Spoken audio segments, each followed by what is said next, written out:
the reason I asked that question, we talked about color last week, but today we are going to take a new approach to cartography that revolves around the art of, or the skill of storytelling. And people who are good with that might be a bit more comfortable with this. Now, before I start with this, I want to start with like kind of disclaimer. The things we go through, or part of the things we go through here, and maybe some of our other lectures are a bit like these idealistic situations. Like here we are, for the most part, we are imagining that you have full freedom how to create a map. And we realize at the same time that you may not have the same freedom in all cases. Like if you're working for a company, they might have like strict specifications, what kind of maps they want to make, what they want you to make. So we still learn what is the best way of making maps, and we do the best we can in making maps in future. Yeah, so storytelling. So 2-3 years ago, we had Franz Mochnik coming from Salzburg, having a guest lecture. So he had a very good talk on this very same topic. I have added a reference to one of his articles and some of the books he has recommended here. So if you're curious, you can read some of his articles. So a lot of the things that we are going through are inspired by what he has done. Yeah, so what are we going to do today? We're talking, of course, about the storytelling with maps, and shortly I will tell you what I mean by that. And then we are briefly, as part of storytelling topic, we will also see some examples of how we can visualize geographical data non-cartographically. Of course, this is a course in cartography, so most of what we learn here is map making, but we will also try to acknowledge the fact that some aspects of geographical data are sometimes best or more effectively visualized non-cartographically. So that's something to keep in mind. Then we will briefly talk about data classification, probably something that most of you are very familiar with. But again, in maps, I very often see that this is something that doesn't receive as much attention as it deserves. So we'll briefly talk about that. And then already today, hopefully we will have time and we will talk about the final portfolio of the project. We still have a couple of weeks, but soon it's summer and probably you don't want to work whole June on this. So I'm already sharing the idea, so you're gonna start working or at least planning now. And then we have a guest lecture, and yeah, so he has been coming to the course every year because I really think he's very good with cartography and the students have liked it. So we have Marco Kallio coming from Aalto University. He's a very good map maker, and he has made a particular map. He has made a ribbon map, which is very interesting, and he has won some awards for it. So he will come in an hour or two talking about his map. So that's the agenda for today. So, okay, so starting with personalization. So very often when we work with maps, we don't think about this. And today, the aim of this lecture is to change your view of how you should approach map making, making it a bit more personal. So in GIS, in geography, we are often working with objective data. So we have points, for example, representing different facts. Or we have different geometric features representing different realities in the world. But what we often don't think about is the narrative part of things. So there is usually whatever fact you are visualizing or talking about in your work, usually there is some narrative that can be attached to it. You can make it a bit more personal. So realizing that, trying to tell a story with your data and with your map. So we want to move from the geometry alone, which is the core of the GIS and map making, to place. So when you have a point on the map, you can think of it as a point on that abstract level, but you can also think of it as a place. A place has more meaning. It has more story than the geometry alone. So that is the approach we are aiming for today. And why do we want to personalize our maps a little bit? One thing is that it draws more attention. Narratives provide context to complex data sets, and it makes it more interesting for whoever is going to look at your map.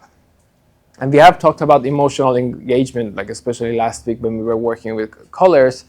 And we know that's an important part of cartography that we should think about, because with personalization of your map, you can create better emotional engagement that makes your map more memorable, and the special information is remembered better by the person. So we are going to see examples of this, so it will start to make more sense, hopefully.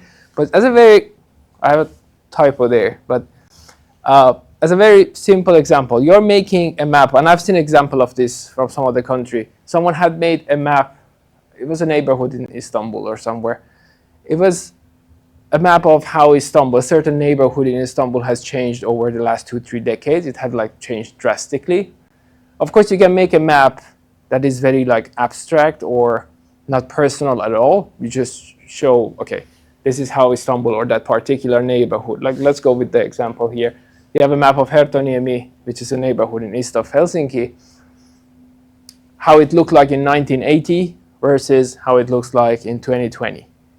That is one way of presenting the map, like Herttoniemi in 1980 versus 2020.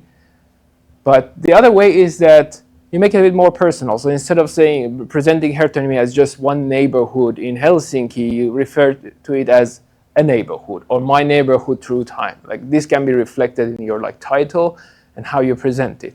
So the second one is more personal and might be more interesting for people. So the person who had made that map about a neighborhood in Istanbul, she was living in that neighborhood, so she had personal attachment to that neighborhood, and she was presenting it as, okay, this is how I grew up, how that neighborhood looked like when I was a kid, and now it looks very different. And that makes the map a bit more memorable. So storytelling with maps. So generally speaking, like having some narrative attached to your data when you're presenting it is a powerful tool, and it's not limited to geographical data. So in whatever data you're working with, this is powerful to take into consideration. But with geography especially, we are in a good place because maps provide us with, maps are already quite good compared to many other forms of presenting your data. Like compared to like printing a statistics, with maps you're already one step ahead toward having a decent story. So there is no emotion, not much emotion in data when it's presented as abstract, like we saw examples of this the last 2 weeks. But when you make maps, even if you don't think about the storytelling, compared to numbers, they evoke some emotions. So you already have some story. Maps are interesting. Many people enjoy looking at maps, even if they're not from geography or any related fields. People use it as pictures on their walls in their home, even if they have nothing to do with maps. So maps are interesting. So that's a good starting point for us. Unlike linear text, maps offer multidimensional narratives, and again, that's powerful when it comes to storytelling. And then cognitive engagement, so spatial visualization taps into different ways of understanding, and this is something we have been seeing over the last few weeks. So maps are very powerful when it comes to storytelling. An example of this, well, it's not that long ago, so I'm sure we remember all too well. The COVID time, there were all kinds of visualization. But you probably remember there were so many like different opinions about like COVID, like how you should handle it, how it should be managed and everything, politically and socially. And there were media that were like kind of on the side of different narratives. And I don't know how closely you followed, but you could see a chart from a certain political party or social group that doesn't think pandemic is as serious. And looking at their charts, you would get the information, get the impression that, okay, maybe pandemic is not that bad actually. And they were not necessarily lying with their visualizations. The data was real. But what they were doing, they were actually choice of visualization, like how are you visualizing, and also how you tell this story. So with the same data, you can make people scared, thinking that the pandemic is super dangerous, we are all gonna die. With the same data, you can visualize in a way that people think, okay, this is not that bad. Why do we have all the shutdowns and everything? And we saw this quite a lot in the media a few years ago when we had the pandemic. So that's another example of how powerful that storytelling can be. And we should be careful with that because it's very easy to lie with maps. even if you don't manipulate the data. Well, manipulating data is another thing, but even without that, you can just make choices in your visualization that would lead to certain conclusions that may not be so accurate. And there's a classic book on that. I'm sure you have heard about it if you haven't read it. How to Lie with Maps. It's an old book from 70s. There's a new edition from a few years ago. And that's a very good book to give you an idea how you can lie with maps, and not to learn to lie, but to learn to be more honest and like avoid being misleading with our maps. So yeah, so the book has a lot of examples. The whole book is about the topic, and there are a lot of maps there. And it's not about manipulating data or anything. It's just different visualization choices that can lead to sometimes not very accurate conclusions. So the visualization pipeline. So we have been talking about a lot of these things. So acquisition is not, well, you get your data, you get your case, context, where is the map, where is the data from and what kind of map you are making. So that is not specific to this course. Whenever we are doing some analysis, GIS, we have that acquisition part. And during this course, we have been talking about a lot about preparation and implementation. So in the preparation, like choices we make regarding the layout, the colors, and everything. So this is a course in cartography, and we are learning a lot about that. And implementation, which you are practicing in your tutorials and exercises, you're learning how to make maps that are nice and engaging. But what we are going to highlight, or one thing we're trying to force here in this pipeline that you're already familiar with, is the narrative. So you have your data. Without thinking about narratives, we often just jump from data to preparation and implementation. So you get your data from Python or wherever you get your data from. You start preparing the data, you make your map. That's how we work. But today we want to start to think about a possible second step, and that's thinking about narratives. Thinking about how you want to present the whole map, the whole data. And that will happen probably somewhere between your data acquisition and preparation. But very often, as we will see later today, and there will be an activity where we will practice this a bit, very often you have to go back. So if you choose to go with a certain narrative, it could be that you might want to add another data set to your work. So you have a main data, a main topic you're working on, but to make a point, to make your story a bit smoother, you might choose to add another dimension to your analysis. So you might go a bit back to acquisition, but generally speaking, you start with acquisition, you plan the story, then you plan for it, and make the map. So this is what we're going to talk about mostly today. So one thing that is important to think about, and storytelling can kind of help you, is the temporal aspect of data. And for all of you have quite a bit of experience working with your special data and making maps for years already. So you know it's a problem. Like visualizing time generally is difficult, and particularly in maps. So it's a challenge we have. There's a whole book about visualization of time-oriented data, and it's a very nice book. So if you end up working with temporal or spatiotemporal data a lot, I highly recommend you take a look at that book. But the idea comes from the book. So we can see time in different ways. You can see it at different scales. You can see it as humans, we experience it in a clear way. But when it comes to like making it a bit more abstract and understanding it so that you can use it in your analysis and visualization, then there are different ways of seeing it. So seeing it at different scales. Is it going to be something continuous, or do you see time at like discrete points? So like a period of time in each year that you're visualizing. So thinking about the scale of time, what is the scope? What is the arrangement? Do you see the time in your data as something linear, or is it a cycle? Like depending on data, it might be a cycle that repeats every year or so. And what is the viewpoint? Where are you standing in the timeline? And there are different abstraction levels. So how do you translate that to a form that can be used in analysis and visualization? So this is a very big topic, and there's a very big book about this, and there are many books about it. So it's just something to think about. How do you handle time and what is the abstraction level that you use. And with the storytelling and what we will be practicing today, you will be able to tap into the power of time a bit more. Because as I said, and you probably have experienced it, when it comes to visualizing time, your options are limited. Like next week, we are going to talk about interactive maps. We will also see like examples of like animations. That's one way of capturing and visualizing the temporal aspect. But what we practice today as storytelling can also help you capture that temporal aspect of your data. Yep. So in this second step, we have to come up with a narrative. And for a narrative or a story, especially those of you who read more books, you might be familiar with the idea. So how the books work. So you have a main plot in your book, in your novel. You have certain characters involved.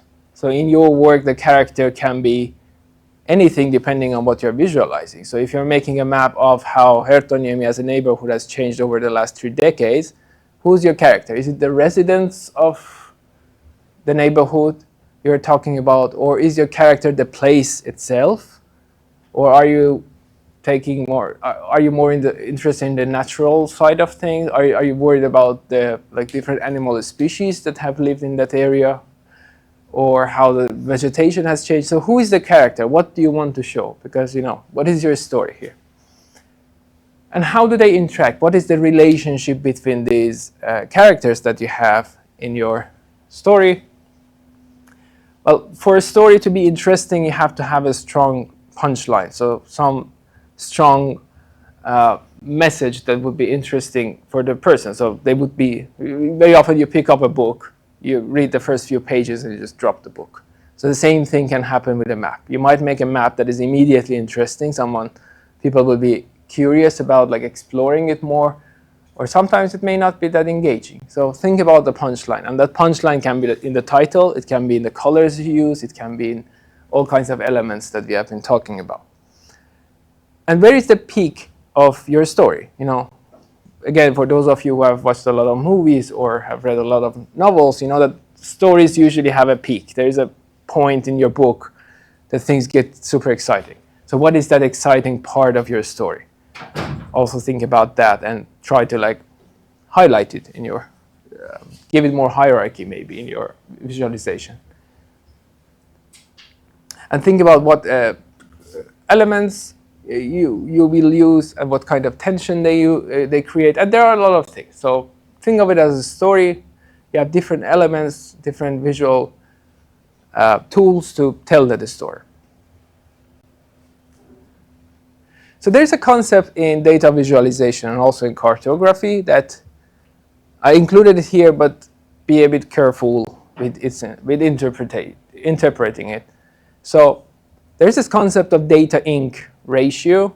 So to make it very simple, the idea is that you shouldn't waste ink. And by ink, even if it's not referring necessarily to printing, but the idea is that the things that you put on your map, you shouldn't just put whatever. Think of it as ink. You're using ink to visualize things, and imagine that it's very expensive. Does it make sense to use that ink? Are you really adding value? Are you adding more information? And is that information required? So it's a bit related to what we talked about last 2 weeks.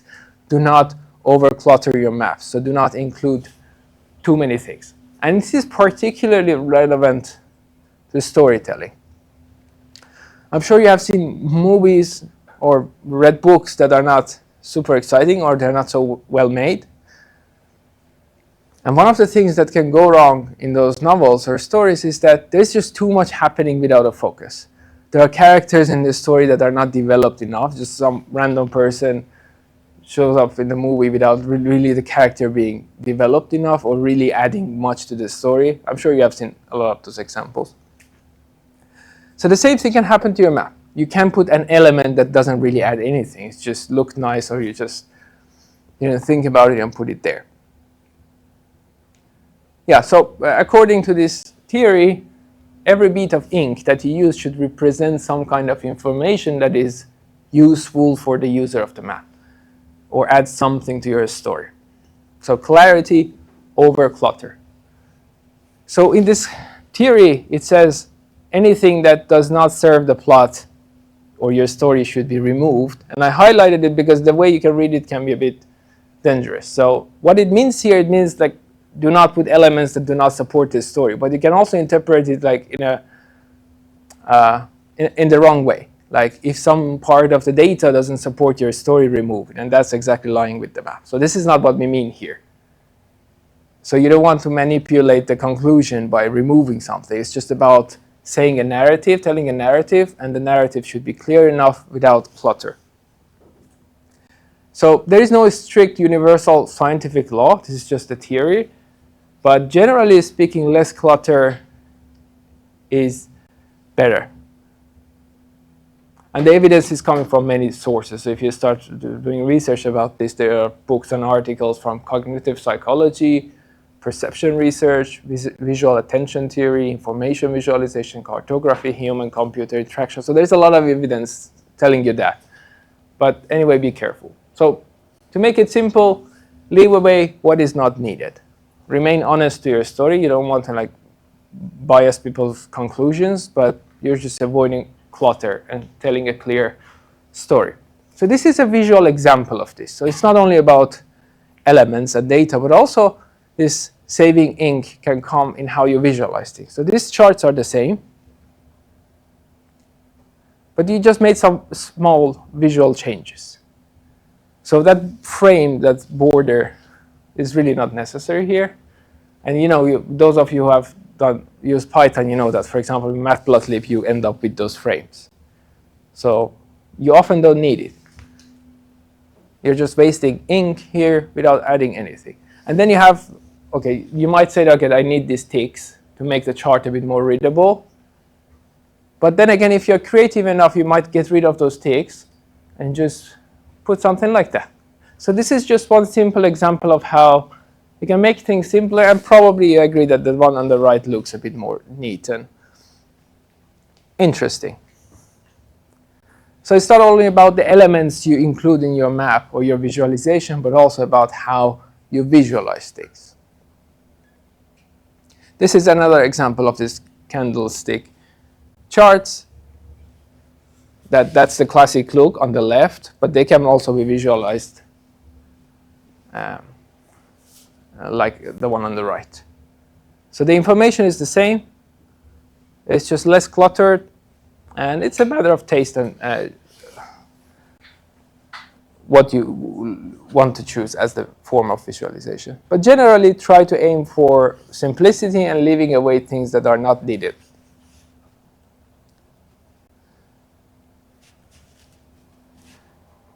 Yeah, so when we are talking about the storytelling and leaving things out that are not important to your story, then we should definitely think about the ethical side of map making as well. So there are some ethics and best practices in map-based storytelling. So a few things to consider.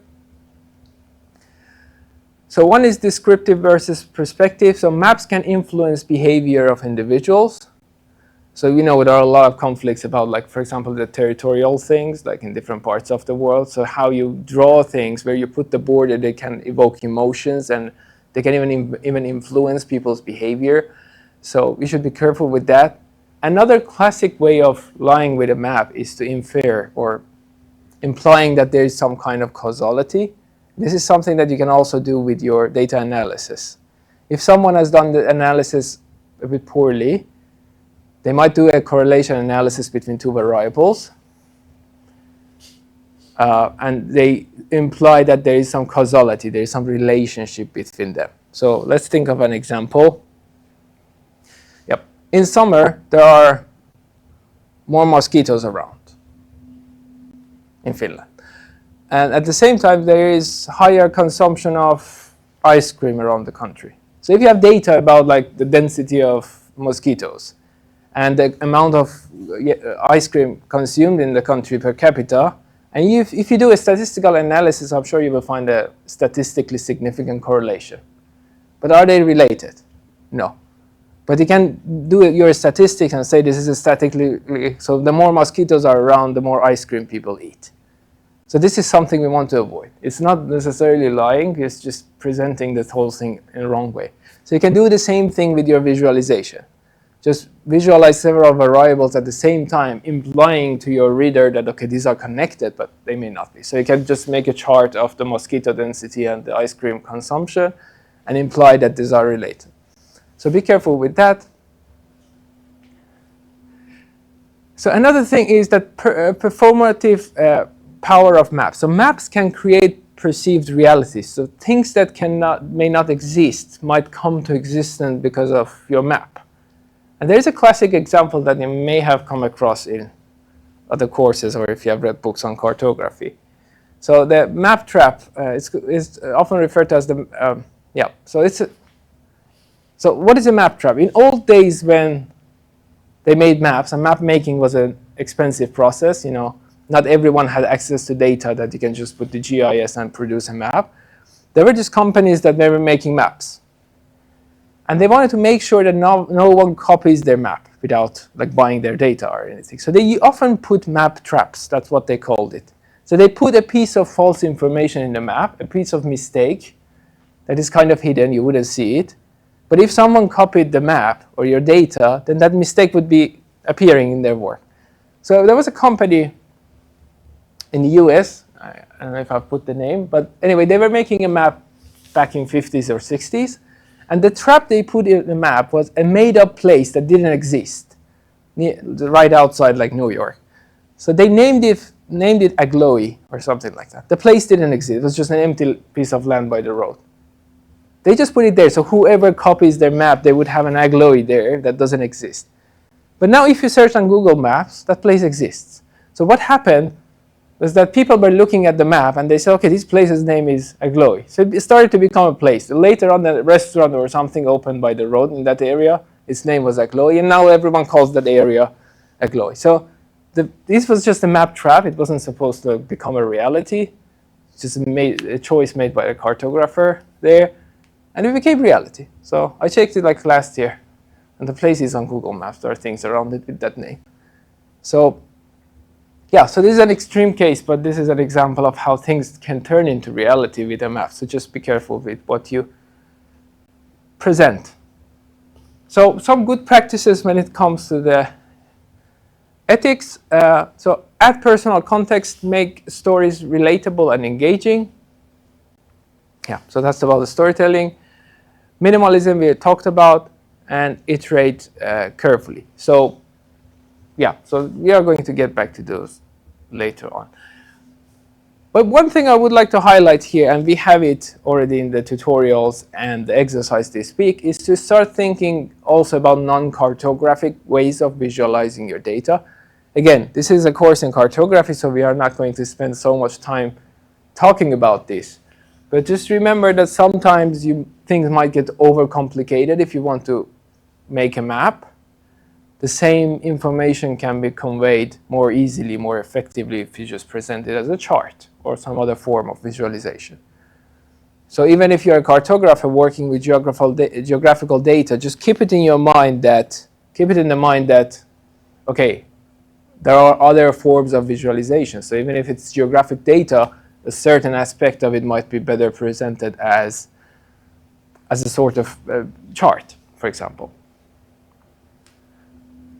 Yeah, so examples of these are charts and graphs, of course. You can make different kinds of charts that we will practice this week. So bar charts, time series, line graphs, and many other things.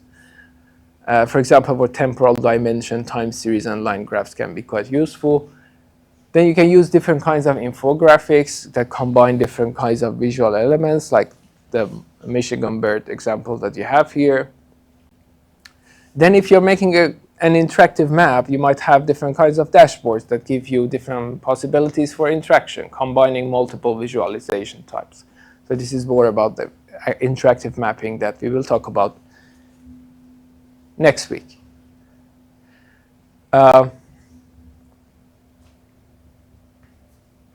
Yeah, so why would you consider sometimes using non-cartographic ways? For a number of reasons. Sometimes it's just more clear depending on the type of information you're visualizing. Sometimes it just makes the reality a bit, something that might look very complex on the map might look a bit more simple on the chart. might make it more comparable if you have these different line charts. For instance, they're more easily comparable compared to a complex map. So comparison can be also one reason why you choose this. But again, geographical data is often best represented as a map. Just acknowledge the fact that you might need other forms of visualization as well. And what are those forms? We are going to talk about them, but very often what happens is that you end up combining them. So you have geographical data, probably you will have a map or two, but then again you might combine it with another form of visualization. So this is an example that I personally like. It's a map that Tuuli Toivonen has made from our department. So they wrote an article, it's from I guess 2014, 10 years ago, with Enrico and a few other names that you might recognize from our department.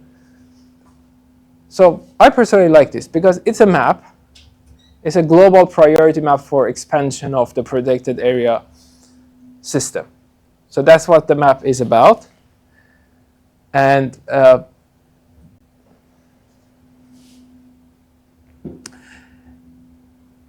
yeah, so that's what the map is about. But what they have done is that they have combined it with a chart. And it works very nicely. So the chart is not a separate thing. So it's referring to those certain latitudes on the map.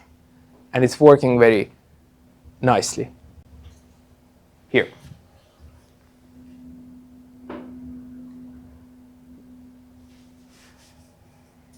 So you can benefit from a wide range of media to tell your story. So of course the map itself is the most obvious choice. And we have other forms of visualization that we talked about. Another thing we talked about is text, and we will talk about is text and narrative, images and audio, and a few other things. So we can think of other things that can help support your story. Yeah, so our guest lecture is already here. So let's continue a little bit more. Then we will have the guest lecture. Then we take a break, and then we will continue with the rest of the lecture for today. But yeah, so there are different kinds of visualizations that you can support. So you can have images, you can have audio, you can have, like, I've seen these maps about like bird distribution, and they feature, for example, the sound of birds, these interactive maps. So that's a nice addition. You can have this like pop-up windows, adding images, and these are things we are going to practice next week, for example. Yeah, so there are different things that can complement your a map. So another classic example of how you can visualize geographic data non-cartographically, like not as a classic map, is this classic example of Charles Minard from 1869. He made a map of Napoleon's Russian campaign. And this is often shown as a good example of how you can show. So this is very complex, and the quality here is a bit hard to read here. But the idea was that he was showing, so it's like the Napoleon's army has moved from Paris all the way to Moscow during the war, and the size of the yellow line is how big the army is. And you see that as they were progressing toward Moscow, the army was getting smaller. The black line is the army that wasn't actively like fighting. So some of them, the black line got thicker, so some of them were still there but not really fighting. Some of them maybe they probably had casualties. So there's a story behind this, and there's geography. You kind of have a map, and there are many other elements there that, if you're really interested, you can like study more. But yeah, so one of the things we are going to talk about after Marco's presentation is the text. So one of the things we are practicing in the final project of the course is to write a portfolio. So we are going to get back to that today. But what you will submit at the end is a portfolio that combines different visual elements, but also text. So you're basically telling a story. And text is powerful. Of course, we started our whole course saying that, okay, a picture is worth 1,000 words. So generally speaking, pictures are more efficient in conveying information, but the words are powerful as well. So you have to read a lot of text, and it's like, it's from a book, so it's very nicely written. So you come to an imagination of what the place looks like. So just take a minute or two, read this, and try to imagine the place.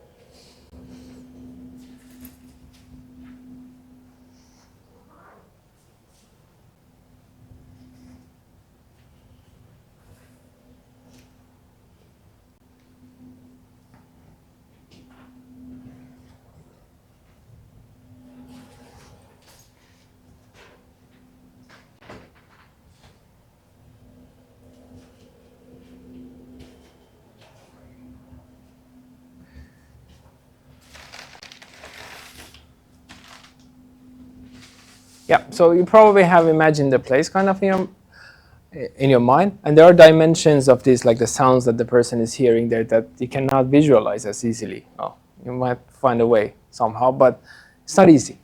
But yeah, so the text is powerful. It can give you imagination that might be otherwise difficult to visualize.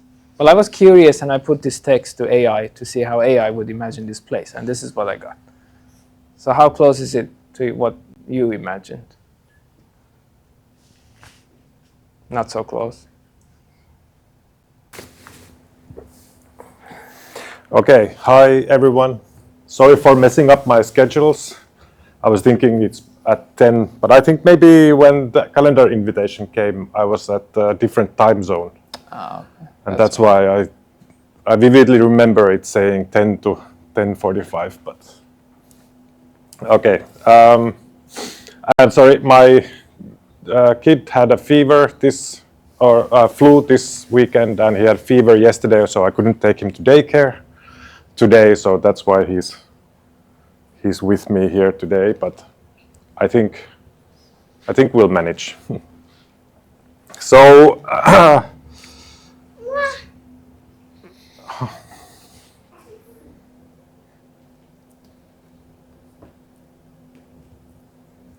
okay. So my name is Marko Kallio. I'm from Aalto University, and here to talk about this map that I made, this one, called the Ribbon Mekong.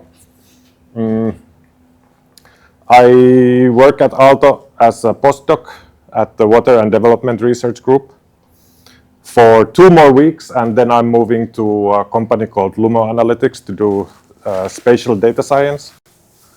But that'll come a little bit later. But anyway, yeah, I'm here to talk about the map rather than myself. So, do you guys know what are strip maps, or have you heard about strip maps before? They are this kind of maps that represent some kind of linear features like roads or rivers or pretty much anything, coastline, anything that you can think that it is a linear in nature. And usually these maps, they show the feature and something that is immediately close to the feature. And very often, or actually in every case, in order for a map to be a strip map, the geometry must be distorted somehow. So if you imagine a river can go in any kind of direction based on the topography or landscape it's flowing through, in a strip map, a river would be then somehow straightened so that it is a linear, like a straight feature.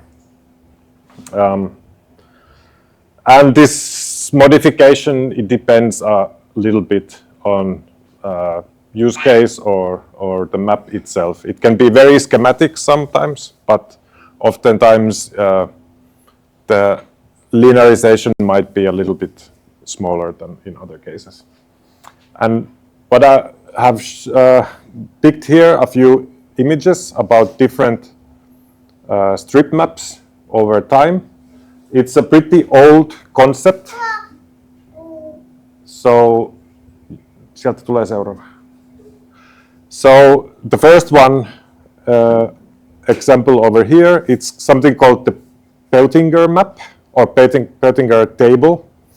It's a map of the Roman Empire, which is a linear, I think 10-meter long map, and the whole empire has been squished around the Mediterranean. And what you see here is actually the Italian peninsula, and the heel of the boot and the tip of the boot. This is Sicily, and so on. And the whole empire is shown as this very long, narrow strip. Another classic example is this so-called John Ogilvy's Atlas of Britannica, which showed routes within England or Great Britain.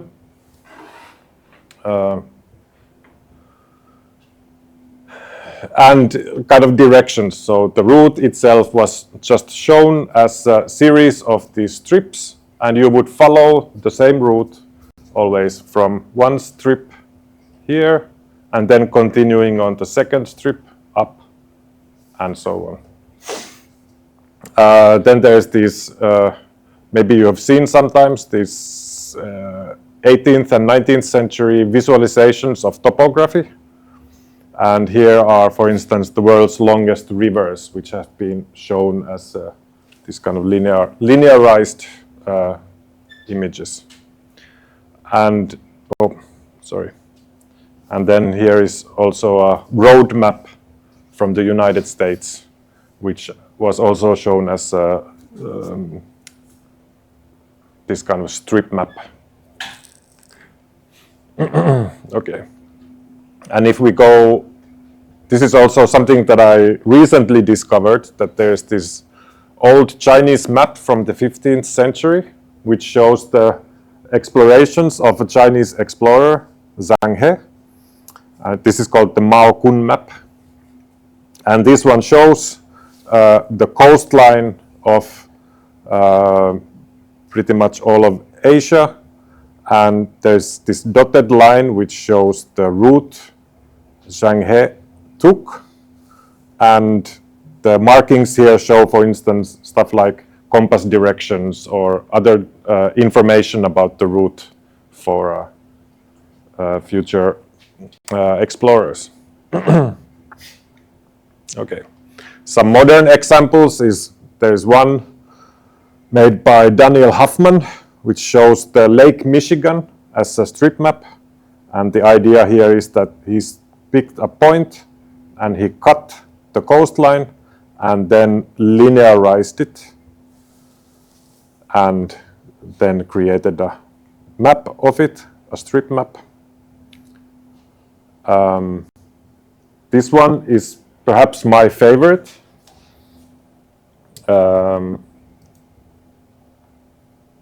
You will see why in a second.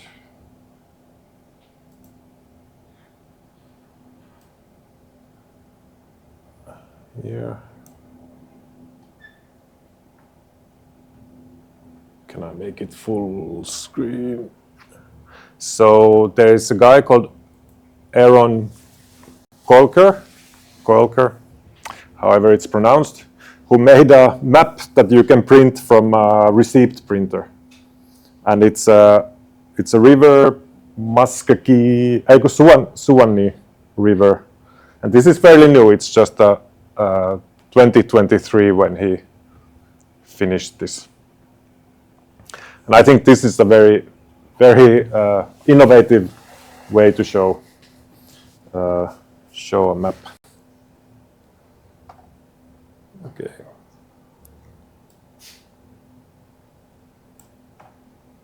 Yep.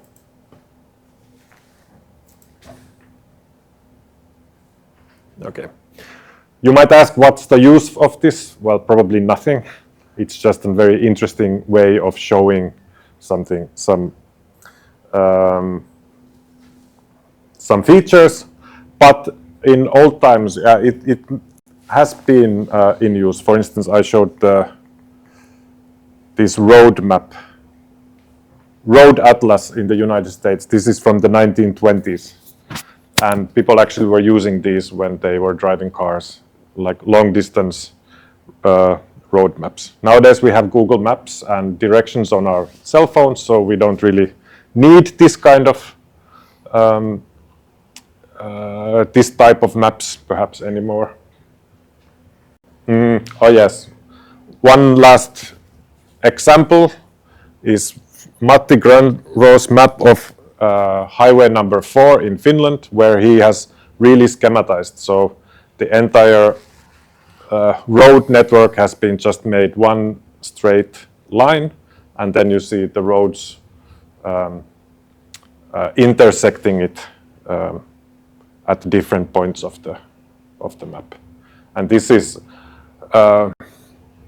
very schematic, and it doesn't really bear any resemblance to the actual map or actual road that we see on the map. It's just entirely straight. Okay. So these are some examples of the street maps, and I didn't really know anything about street maps when I started doing this one. The idea came, in the background. So the map shows the Mekong River, and why I'm interested in Mekong River is that I've been working there in Southeast Asia since 2013 when I did my engineering thesis. And since then I've done some consulting work there doing hydrological modeling or environmental modeling in general and spatial analysis as a consultant. And then my PhD was very much about the Mekong River. And I've been traveling there also as a tourist. And at some point I spent several months every year in the Mekong region. So I find it very interesting location. But then there was this thought that whenever you see map of the Mekong River, you usually see this entire watershed. And then when the studies or documents, they talk about the Mekong River, they generally talk about the entire basin, even the tributaries. And I was thinking that, well, the Mekong itself, even without tributaries, is quite interesting. So why not try to somehow map the river itself? And at that time, I had seen these two examples of street maps. So I had seen these visualizations of the river lengths. And I had seen this map, which is a Mississippi River map made for steamboat captains. And the idea here is that if you're a steamboat captain on the Mississippi River, you don't really care what's the actual direction of the river because you're going up and down the river. And to save space, rather than have huge charts, you could represent the entire river as this kind of narrow strip map, which shows you every single port that you are encountering on the way, and it's easy to find your way in there. And it's a very small piece or device, and saves a lot of space for the steamboat captains. So I had seen these two examples, and I was thinking that why not try something like that for the Mekong River? And originally I had the idea that I only show the Mekong and nothing extra, only just focus on the river itself. And I also made a decision that I only use two colors, blue and red. Well, that didn't end up necessarily like that. But anyway, some decisions that I had to make during the making of the map was, well, what's even the point? Because it started as me thinking that, okay, I want to do a map of the Mekong, and I want to do it in this linear format, but okay, so what? So I had to think about what to include and what to omit. And I have a few versions of the map which has different features in them. So kind of my thinking has developed during the process. Then some decisions like where I make, when I linearize the river, should I show where I have made this linearization? Do I need to show it somehow on the map? What kind of projection should I be using? Should I be using hill shade, or should I color the map somehow, the topography? Something's funny. And before you can, of course, if you want, you can already start looking at the map if you want while I talk.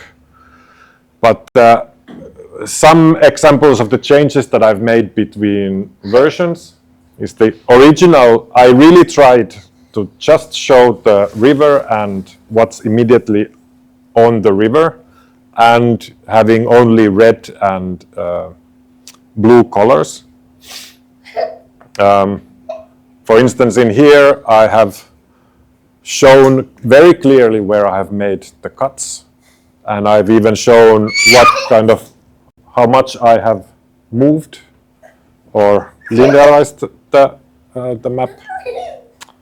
But then on the version that you see printed here, you see that I still show the cuts as dotted lines, but I don't anymore separate them. They are still kind of continuous in there.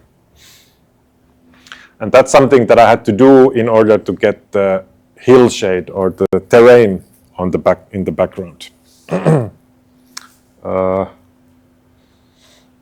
There's some other differences. For instance, in the original version, I showed planned reservoirs along the Mekong River, but on the newer version, I no longer show them. I thought they didn't really fit in there. And some features, for instance, these red markers are so-called deep pools along the river. I no longer have them in the newer versions. And I also show the areas where the Irrawaddy dolphins lived in the old version, but in the newer printed one, I no longer show them. Do you know the Irrawaddy dolphin? There's like 120 individuals alive anymore on the Mekong River, so it's critically endangered, and there's all the time. Every year they publish or rejoice whenever they see a new cub born, and anyway, it's very interesting hydrologically and ecologically in that area. So I found it quite interesting and included them in the first version. What else? Yeah, the first version was sometimes very messy. It's difficult to even explain what's going on in here. So in the newer version, I have at least tried to make it simpler, but there's an unfortunate decision that I made that I cut the river at this point. And because I cut it there, this area becomes quite difficult to visualize.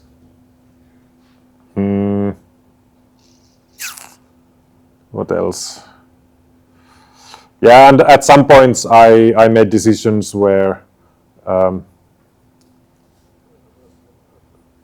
like where to make these cuts. So for instance, in the old version, the cut was here at this location, but in the newer version, I have moved the cut to another location.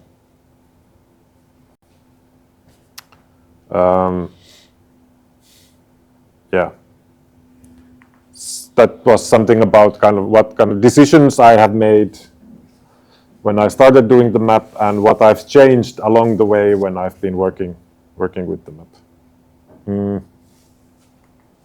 Just very quickly about the workflow of how do I actually make this happen, this linearization.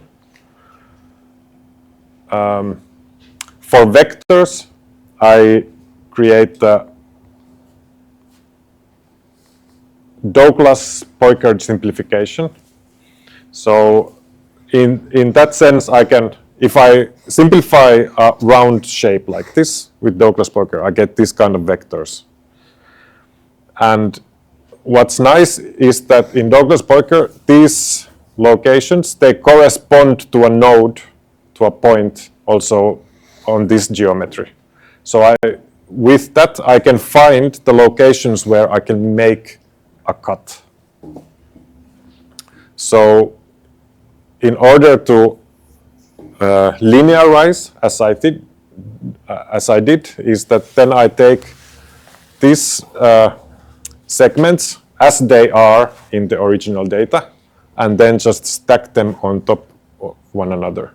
So this round shape with these segments, the shape will become like this. So it has the roundness of the original shape, but with these cuts and rotations, we get the linear feature. And you could, in principle, you could reconstruct the original shape from the linearized version. And this is very simple. I mean, very easy to do for vectors,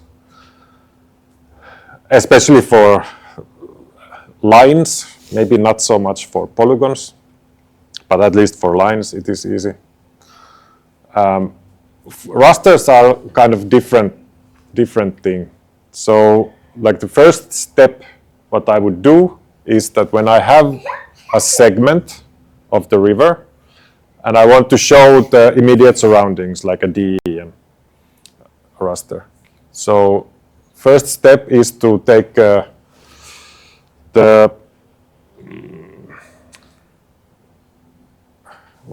cut a buffer of the DEM and then turn it the way I want it to turn. But the problem comes that when I want to continue from here, so I have DEMs which have been rotated and moved so that they are continuous. What happens is that you get this shape. You clearly see that this is the area where I have made a rotation, and it doesn't look nice. So something must be done with it. So yeah, the question becomes, how do I blend two rasters, the end of one raster and the start of another? How do I blend them together so that it feels natural? And what I came up with is to take the average, the mean of the values of each raster based on like a weighted mean based on the distance from each feature. And this ends up when I combine these two, this is the weights of the first half and the second half of the raster. And it creates, there is no more this kind of round linear artifact visible in there, but they're actually blended together. Yeah, also a quick self-plug. I created an R package which does this stuff automatically. So in principle, this is an example of a bike ride. And with this package, I could linearize it automatically. And I can even do any kind of shapes with it. So as if you, with the package, if you provide a shape that you want the linearization to occur, it's also possible here.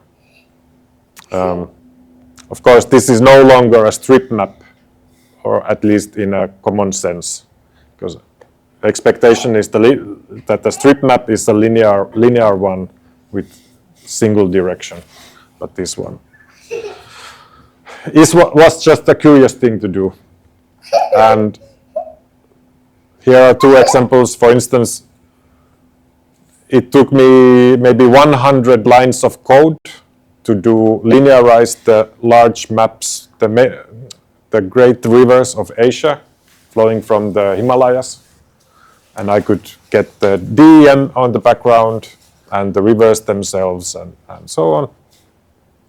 Just as a kind of example that this can be done. And this is another bike ride that I did some years ago. And in here I have kind of taken 3 parts of the bike ride and made different shapes of those routes to arrive to something like that. This one I put to the map event, 30-day map challenge in every year in November. Have you followed it? Do you know it? Yeah, at least some people. Yeah. Okay. But yeah, that's kind of what I had prepared for a slideshow. Any questions? Feel free to look at the map. So what you saw there was just a very small parts of the map. So the idea is that you start from the bottom and kind of work your way up to the top. And I didn't mention what kind of features that I put in here in the end. And the answer is I put pretty much everything that I was interested in.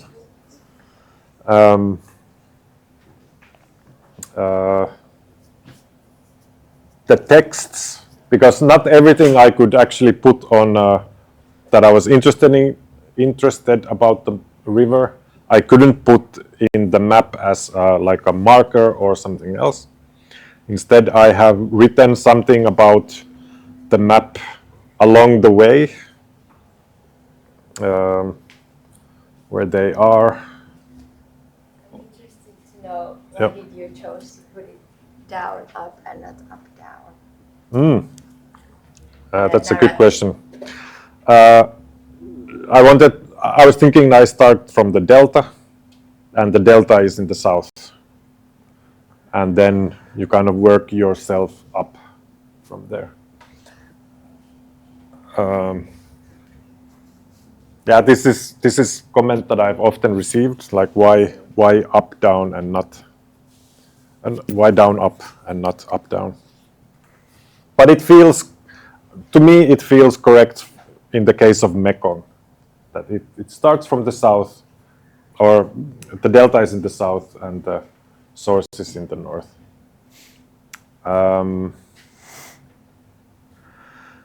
And I'm very happy that I didn't use only hillshade, because the elevation here is actually relative to the Mekong River itself.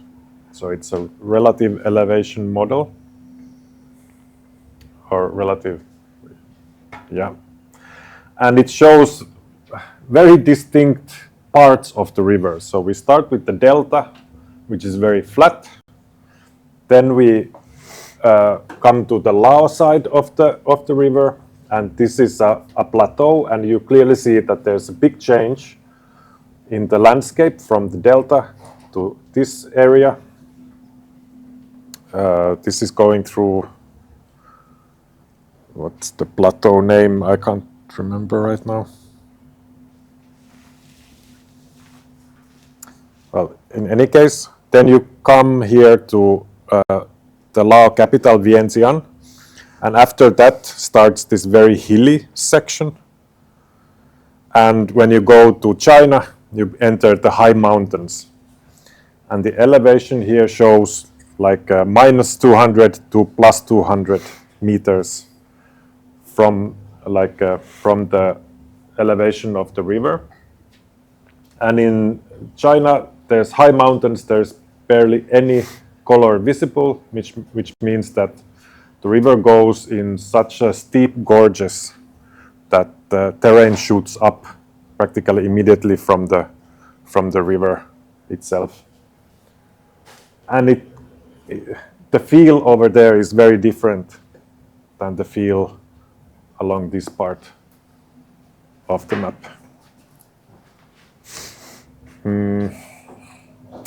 And then there's kind of a little surprise in the very end. You see a lot of color here. And this is because the source is on a mountain, but then the surrounding areas in there are below the mountain. So in the end, you have again a little bit of color.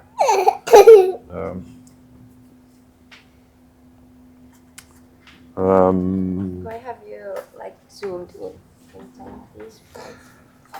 I've been studying the Mekong dams, and the dams are like a big part of the discourse of the of the development of the whole area and the environmental impacts and so on. So I thought they were interesting. And that's why I wanted to include them. But if you just see them in here, I don't know, I wanted to highlight them somehow and also fill in the blank spaces. Because otherwise, if these weren't shown, this would be very empty, this whole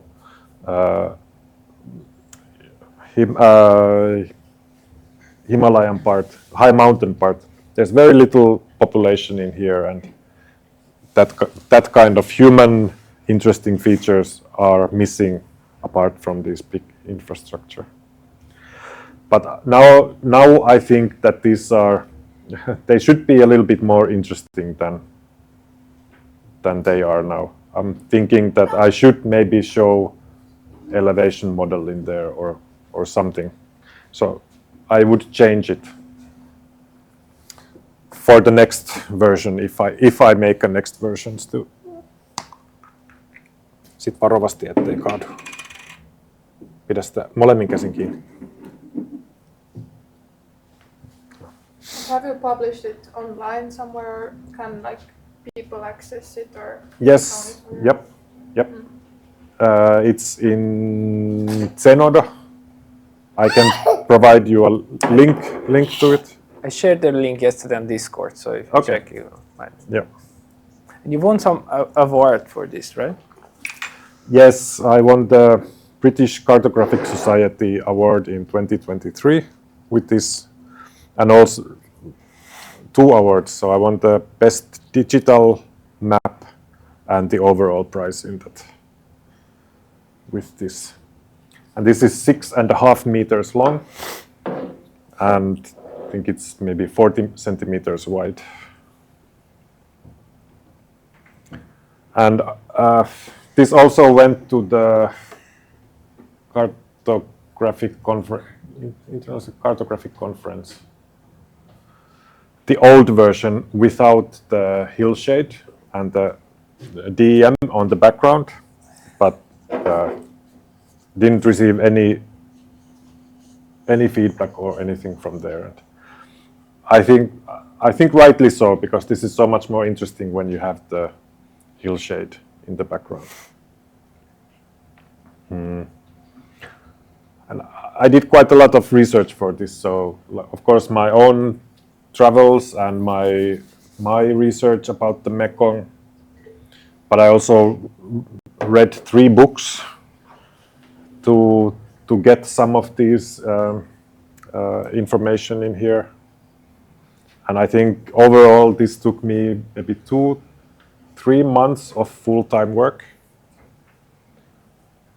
Of course, I think now if I would start it now again, it would be much faster, because I had to, for instance, develop the workflows, because there wasn't anything ready for that, and so on.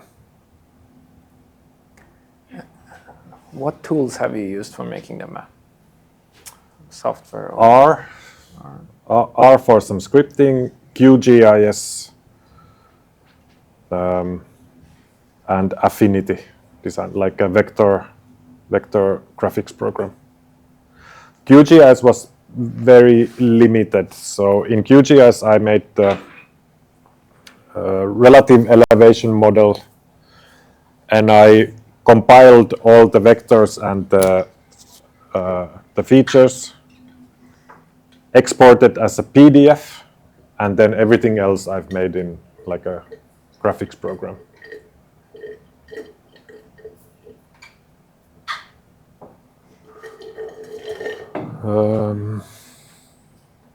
Something else?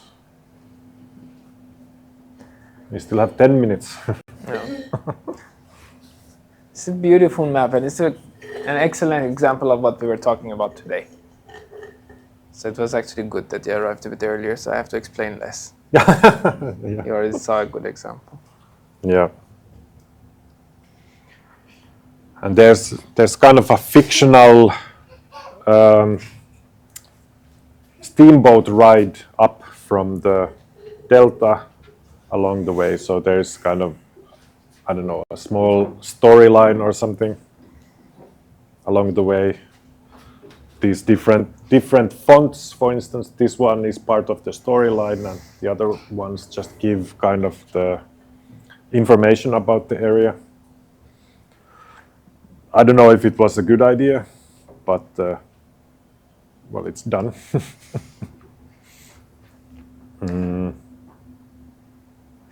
At least it makes it much less kind of academic, which is something that I also wanted, that it's not only about research, but other things as well. And I have also a version which is not printed or published anywhere, where I have completely removed all these markings of where the direction changes, or where I've made cuts on the features. And I think if I were to do this again, I would choose that way, that I wouldn't show where these are. I'm an engineer by training, so it feels very engineery to show that, okay, yeah, this is where I've made some changes. So today we are talking a lot about like storytelling with maps. So can you tell a bit more about the story behind it? So what kind of a story were you trying to tell with this? I think I was trying to convey just how interesting the region and the river is.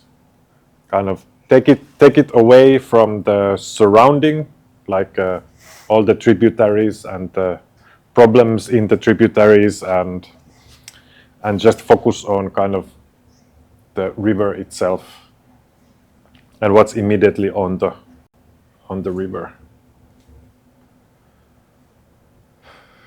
Yeah, I think that's it. Yeah. So this is a very long river. How long is it? 5,000 kilometers. Yeah. Does it say? Maybe it says it somewhere. Maybe, or 3,500 kilometers. Anyway, thousands of kilometers. Yeah. So imagine it's like thousands of kilometers long river, and you had infinite number of stories you could tell along this river, and you chose one, and you limited the visuals to just focus on that story. Yeah. Without too much clutter.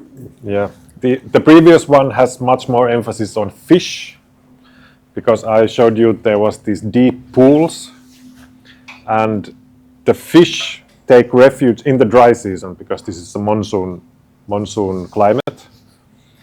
In the dry season, the water levels go very low, and the fish take refuge in these deep pools along the river. And that's also, in another sense, very interesting, because at least in ancient times, it has also dictated how people have moved. So people have migrated seasonally along the river based on where the fish are. And in the dry seasons, they usually have congregated around those deep pools, because that's a reliable source of fish and protein. Also, the Irrawaddy dolphins that I showed, yes, they are critically endangered and kind of interesting in that sense as well. But also they are kind of indicator species, or have been, that where the Irrawaddy dolphins are in the dry season, that's where the fish are. So people have also, they have been important in that sense as well. Yeah, there is one dolphin there still. I like that you have put some like symbols, like the dolphin. Yeah. Yeah, in the beginning I mentioned that I made a decision that I only want to show the river itself. But then this ended up being kind of as a principal rule, but which I've broken in many places on purpose. For instance, this Tonle Sap lake is a very integral part of the river system. So in the wet season, the water flows from the river into the lake, and in the dry season, the lake empties and flows back into the Mekong River. And then there's something else. There's Lake Erhai over there. Yeah. Which is not really a part of the river, but I thought it interesting because of the story or the Dai people and the Dai kingdom that existed in there. Was interesting enough that I wanted to include it in the map. And then, for instance, in the very top, you see two rivers. And these two branches of the Mekong are almost as long as quite equal in length. So I thought that in there, especially since the whole thing is very empty, that it would be an interesting thing to show then the both of them.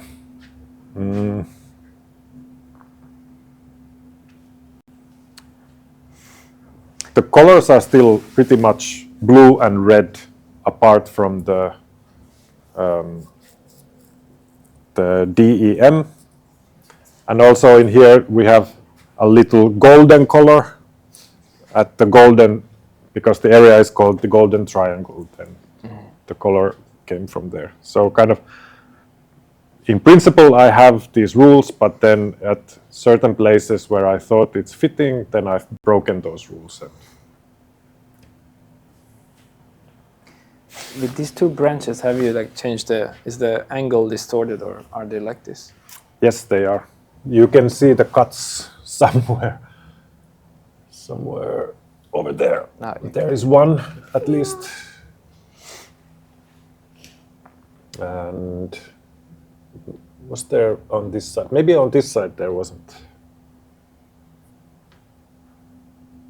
Yeah. But they follow quite well each other until the very end. I've made this cut.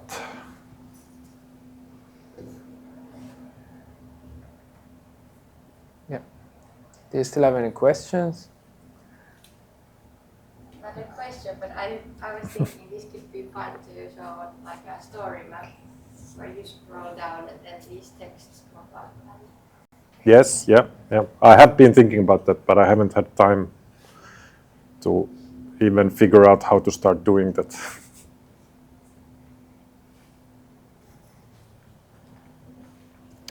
Because I think the story map, I would have to create a kind of base map, base tiles from this in order to make it work with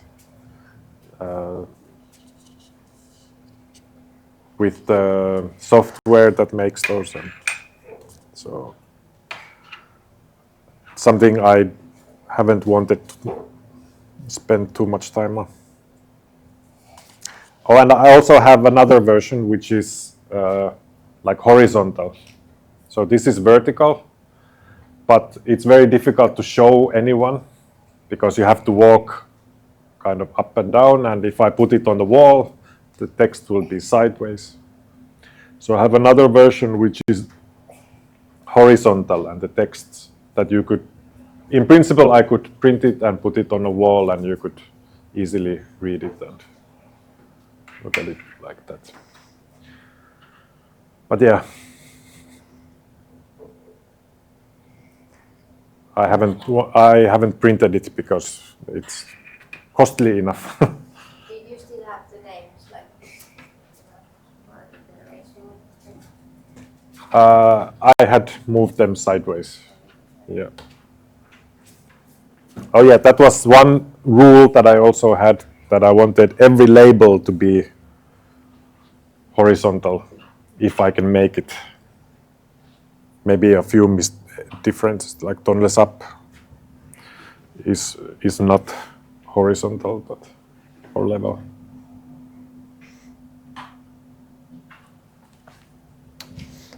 Yeah, so if at any point you have questions from Marco, I guess they can contact you. Yes. Or if yes, you yes, ever yes, need sure. need to make a map like this, I guess they can get advice from you. Sure. Absolutely. Yeah, so you had every reason to cancel today, but thanks for coming. This was amazing. So let's give an applause Yeah. to Marco. It's always nice to talk about it. This map. Yeah, so let's take a 10-minute break and then we will continue. Okay, let's continue so we don't run out of time. That broke the flow, but in a nice way. So let's continue from where we left off. And yeah, so this was an excellent example of what we are aiming for. Of course, this has taken a lot of work, but now hopefully it makes more sense, the point I'm trying to make here. Mark also mentioned that there were, well, this is a weird comparison, maps versus text, because they're very different. But this also came in Marco's talk, that there were points in the map where he just felt like it's easier to just put a piece of text describing something instead of trying to put everything on the map. So these are totally different things, but they have their own merits. So depending on what point you're trying to make, you may still, even if you're making a map, you may still want to benefit from the power of text. So they are different. Of course, maps are two-dimensional usually. With text, you have one dimension. With map, you're moving through a space. With text, you're kind of moving through time. Yeah, with maps, you can interact with them a bit more, especially if it's an interactive map. So with text, you don't have that. So you have this like linear perception. You have to just read through the text. With visualization, when you have elements on the map, for example, it looks a bit bad here on the screen, but you have a lake there. With a map, it's easy to spot that. But if you're looking for, well, the text is describing the map, this area. If you want to look for that same information in the text, you have to really like look for it. Look for the word lake. Even that might be a bit different if different wording might be used. So it's not even easy to search it. Spatial relations can be more easily exposed if you do the visualization nicely. Of course, they can also be described in the text, but it is very different.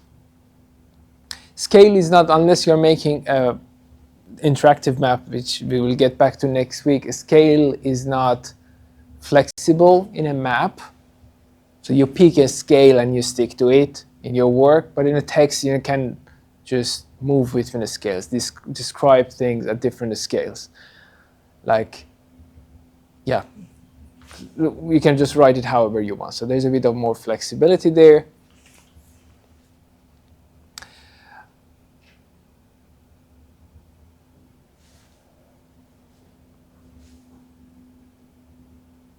Yeah, so I skip some of the things, but the main point is that they are different, of course, but they still have their own merits. So even if you make map, you take benefits from text. Of course, text appears as elements in your map. You have it in the title, you have it in the legend, you have it in different places. But it also can appear, if you're trying to tell a story like the one that Marco said, the text can nicely accompany your map, explaining some of things in more detail or explaining things that may be otherwise hard to visualize on a map. So let's just remember that. Here I have a few examples of story maps that already, Sophia, you brought it up. So there are many examples of this. Some of them are very beautifully made. One problem is that, it depends on how you see it, but it's that most of them are made with ArcGIS as story maps because it's easy. But if you look hard enough, there are examples that they're not using ArcGIS necessarily, so they're using other tools. But there are a lot of these examples. So this paper version that Marco showed is a special case. But when it comes to story maps, they're very often implemented in one of these ways. So let's just look at one of these.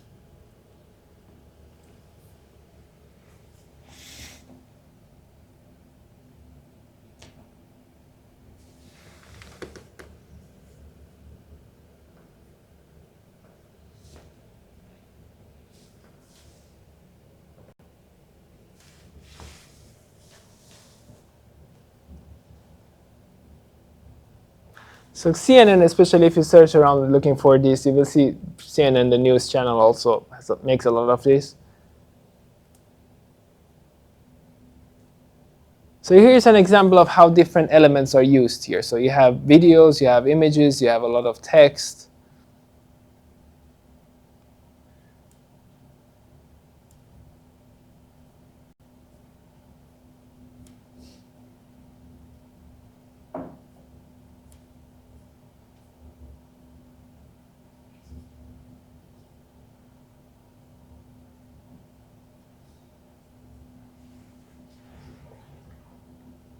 You have maps as well, animated maps.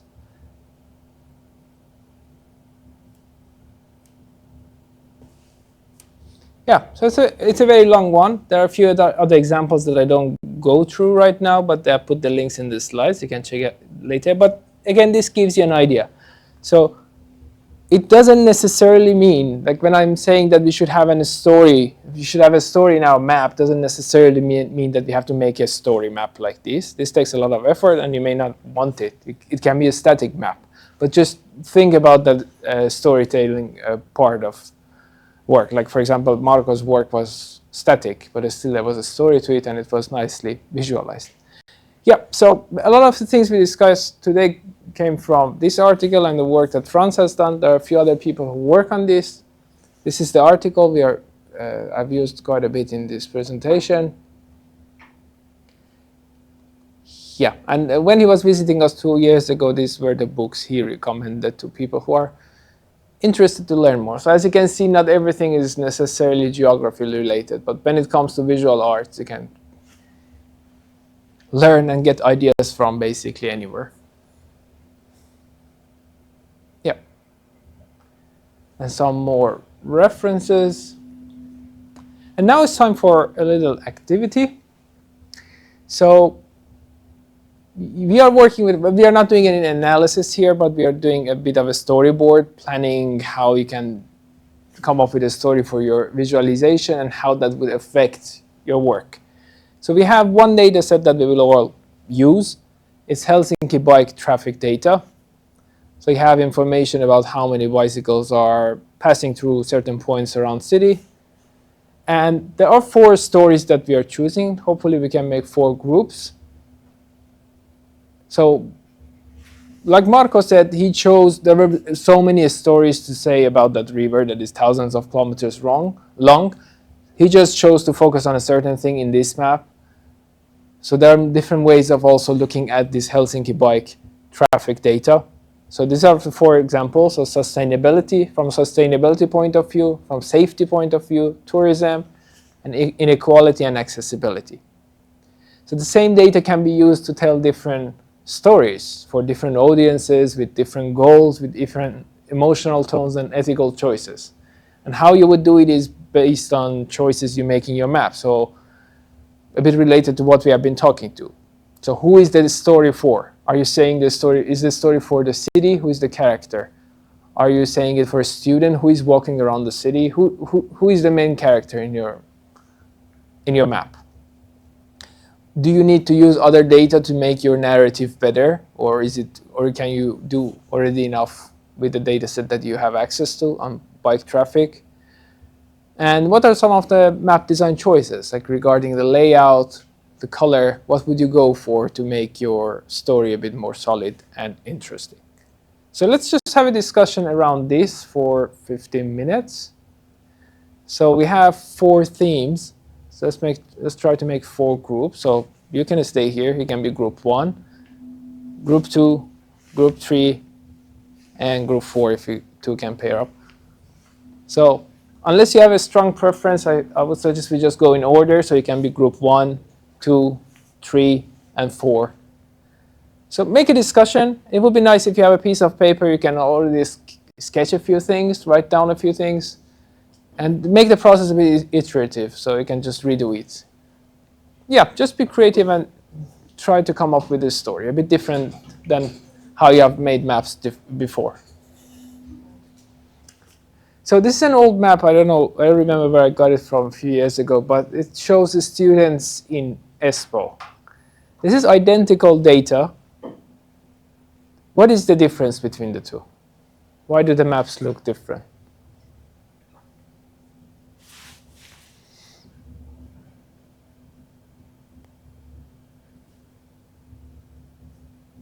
The class breaks are divided differently. Exactly. So the classification is the only difference here. And if you look at this map, especially if you're a person who is not a cartographer or geographer, it's very easy to just make different interpretations based on which version of this map you're looking at.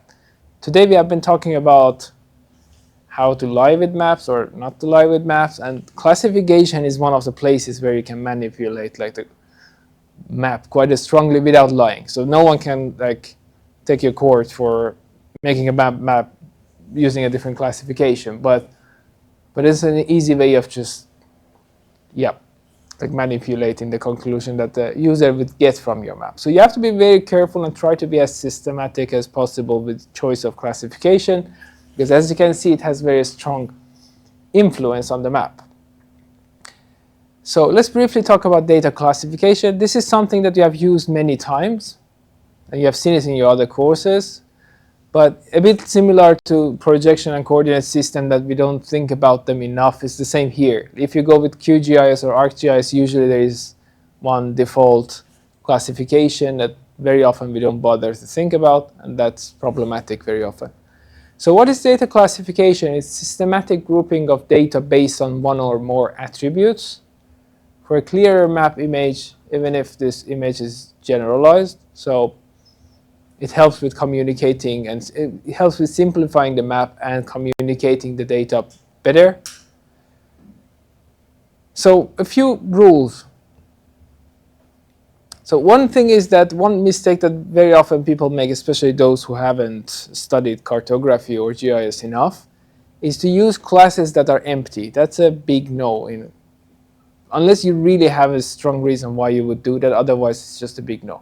So if you make some classification and then you have one class that is empty, doesn't have any values, it's not a good thing. So when you're making classification, it should be based on your data, not just going with certain categories, some of which might be empty. So that is one thing to avoid. Another mistake, which is very common, many of us make it, I've seen it a lot in maps, is overlap in categories. So very often you see, what's the overlap here? No, but like this is done correctly here. So you can see the class ends at 13.4, continues at 13.5. Very often the same value is used as the upper end of the previous class and the beginning of the next class. And it's just wrong, because most people don't think about it, but it's wrong. Because it's hard to know, okay, if you have a value of 6.4, which category is it in? Then you should either avoid the overlap or just clarify, okay, where does 6.4 fall into? Is it category A or B? So these are two of the most common mistakes that we often make. So again, you have seen a lot that we have, you know very well that we have different types of, when it comes to attributes in your data, you have different kinds of data, different types of scales, measurements and scales. So you have values that are nominal, you have values that are ratio, you have values that are cyclic, you have values that are interval. So that determines a bit what kind of classification you're using, so depending on what you're working with. Generally speaking, you should try not to have too many classes. Sometimes it's a bit hard to avoid depending on the data and what you're doing, but generally it's a good habit to limit the number of classes. But let's get back to that in the next slide. But how do we come up with the classification? There are a number of ways. One is like based on your knowledge of the field and the attribute. So you know you're visualizing something and there is a agreed scale how to classify it. Or there are some norms. For instance, like if you're working in Finland and you're working with age, like Statistics Finland has a standard way of classifying age groups. You don't have to follow that, but if you have no better idea, then you might want to just use what Statistics Finland uses. So that's one thing. It's a very good idea to also look at your data, so visualize it in different ways. So for instance, making histograms or frequency diagrams can help you understand the distribution of your data a bit better. So always try to take a look at your data before coming up with classification. It might be also helpful to do a bit of a statistics. Look at the average value, median.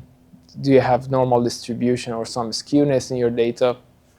This can help you come up with some idea how to classify. So data classification, the aim is to come up with homogeneous classes that have enough contrast between them. There is no magic number, but as I said, try to keep it limited. In cartography books, they go for a number around 7 plus minus 2. So go for something between 5 and 9, which is in line with the visual variables we were looking at in the first week, that humans can easily count. Like you can distinguish that many classes easily. Otherwise, if you have 10, 15, the person has to constantly look at the legend. It becomes a bit difficult. So avoid too many classes if possible. So there are a number of ways, like some mathematical ways. Yeah, so as I said, how do you choose it? Well, there might be some standard in the country, in the area you're studying for the certain kind of data. Population was one example, age groups, statistics, Finland has a lot of those. But very often, another way is the visual. You look at the frequency or histogram, and it'll come up with the good places for your class breaks. But very often what we use, in absence of better standards, then we go with mathematical approaches. So very often we go with the equal interval, quantiles, or the maximum breaks. And these are things that we have used a lot, probably in software. So equal interval means that you have equal steps, basically. So you have values from, let's say, 0 to 100, and you just decide to go with every 10, have a break at every 10, like 10, 20, 30, 40, and so on. So that's equal interval. It works sometimes. Then you might go with quantiles if for whatever reason it's important for you to have enough representation in each class. Then you go with quantiles. So for example, you would make sure that if you have 25, for example, 25% of your points will fall in each category. So categories end up with equal number of points or rows of data. Just another way. One method that is particularly popular in GIS world is the natural breaks or Jenks method that I feel like it became more popular with ArcGIS because it was the default. It is still the default when you are classifying the data, but it works well in many methods. So it's based on some optimization process that aims to maximize the similarity within group and minimize the similarity between separate groups. So it basically looks at your data, identifies places where you might have a natural break, a gap in your data. So it just puts the threshold there. And then you might also want to use a statistical approaches. Some people use a standard deviation for identifying the thresholds. So the point here is that there are different ways, and these different ways can really affect how your map looks like. So these are the 4 methods I just showed you. So you have your points. If you go by equal intervals, here, for example, you have 5 classes. In some of them, you have 1 or 2. In some of them, you have more. If you go by quantiles, you have equal number in each of them. So each of them has exactly 4 points here. And if you go with natural breaks, you can see wherever there is a bit of break between in your data. For example, here there is a long gap. Then the algorithm just decides that, okay, there should be a breakpoint here. Same here, same here. So it usually works well with geographical data because of how the algorithm works. And it's a bit smarter than other approaches.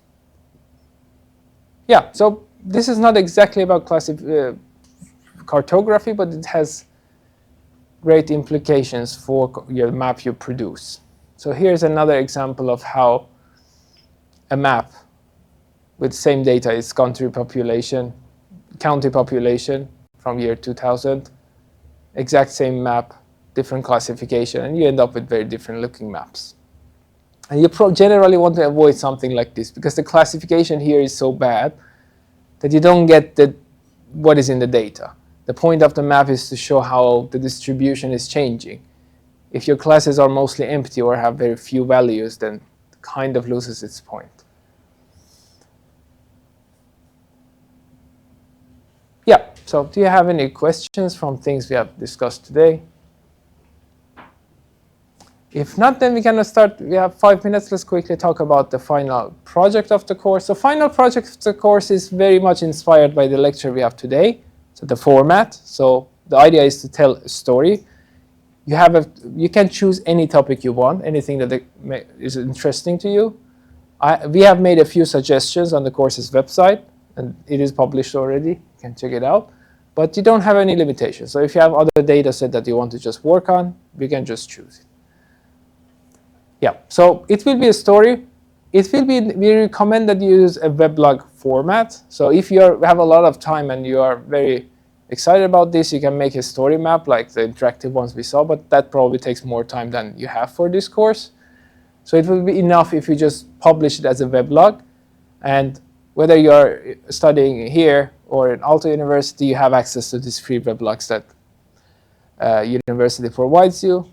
There have been cases that students didn't want to have a weblog for whatever reason. So if for privacy reasons, you don't need to include your name. So don't put your name. If you want to put it, it's up to you, but we don't require it. And some students, like last year, had encrypted the page, so it was a password protected. So it's up to you. And some people were just uncomfortable with the whole idea. They submitted a PDF. It's better to go with a weblog or some format like that, because we will also make interactive maps next week, and you might want to include some of them there. With PDF, you just have to provide an external link to an HTML somewhere. So I recommend going with a weblog. So on the website, there's a lot of information how to do that. You can also go with GitHub pages and so on. So there are many free options available to you. The deadline is 16th of June. So you have a few weeks to work on that, and it's an individual task. And you submit it to Moodle. So if it's a PDF, which is not recommended, you can just upload it there. But you can also provide a link. So when you make the weblog, when you're done, just put the link to Moodle. We have a submission box for it. Just put it there, and if you choose to put a password for it, just share the password with us so we can look at your portfolio. So so you choose a topic, and you have a lot of freedom what topic to choose. A few things to consider.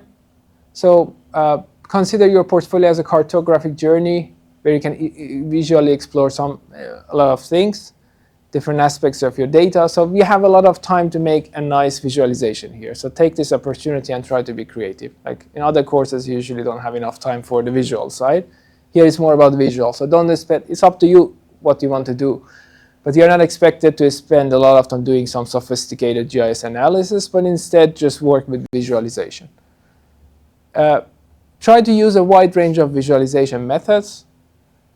So use different kinds of maps or non-cartographic visualizations. It's recommended to use different tools that you have learned about edge bundling here. You have been using QGIS, Python. There are different libraries and tools. So try to use a wide range of those. And remember, this is a course in cartography, so presentation matters. So in terms of visualization, you use also the whole structure of portfolio matters. That is nice, and it communicates well with the reader. So the structure, you will have a cartographic reflection at the beginning. So include a map that you have made in exercise 1, and then you reflect how you would improve it or how you would do it differently now that you have learned a bit more about cartography. Then you have a data either from the ones that we are suggesting or your own. Just describe the data, of course. We want to know what data you're working with, where you have gotten it from. And then come up with a story. So something that we have been practicing today. So you have one topic, one data set you're working with. Try to find a story line and just focus on that. So it's not enough to just use one map.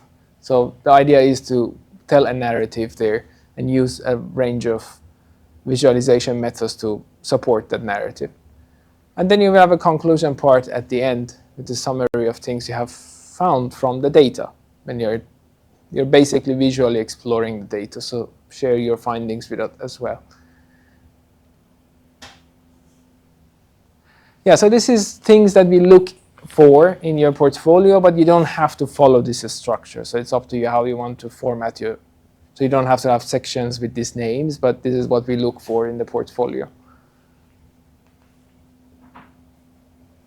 Yeah, so that's the idea behind the portfolio, and everything is available online. I can quickly show you.